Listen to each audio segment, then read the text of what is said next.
In our first video in this series, we talked a bit about how to do a basic recording and how to export your file. The goal was to make a demo for your ACX profile. And as we stated before, the exact same process will work for Findaway Voices if you are a Findaway member. In this video, we're going to talk about the next step in the process, which is making an audition for a book that you would like to narrate. ACX has a page that shows the titles accepting auditions. Once you pick the one that you think is right for you, you can locate the Audition tab.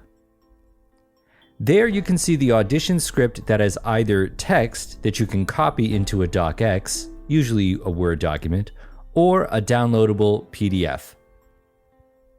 What we are going to do is open the text in Hindenburg Narrator, but there's a step in between if it's a PDF. You'll have to convert the PDF to text, meaning a docx like Microsoft Word. There are many free options online that you can use to do this. Narrator has a special ability to sync the audio you are recording with the text we open in the manuscript. The reason that PDF doesn't work is that it's actually a picture of a text file and not the text itself. Let's look at how we can open a text file so that it appears in the manuscript. Choose Open and select the file we want. It's just that simple. You can see at the bottom of the window that there are many different types of files that will open up. Select your text file just as you would a Hindenburg session, and you'll see the text appears in the manuscript.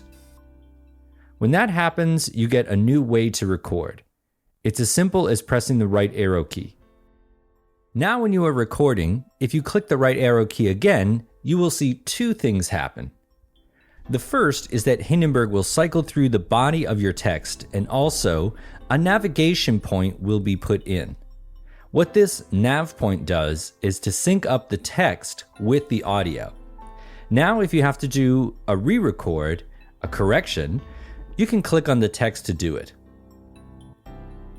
After you've got the audio that you want, it will be a good time to put any EQ or compression on to enhance your voice if you want to. When you've completed your audition, you can run it through the validation process just as you did with your demo. This will be the same recording workflow that you will use to record your full audiobook. It consists of record, edit out mistakes, enhance the sound, and run it through the export validator. Next, we'll look at recording a full book.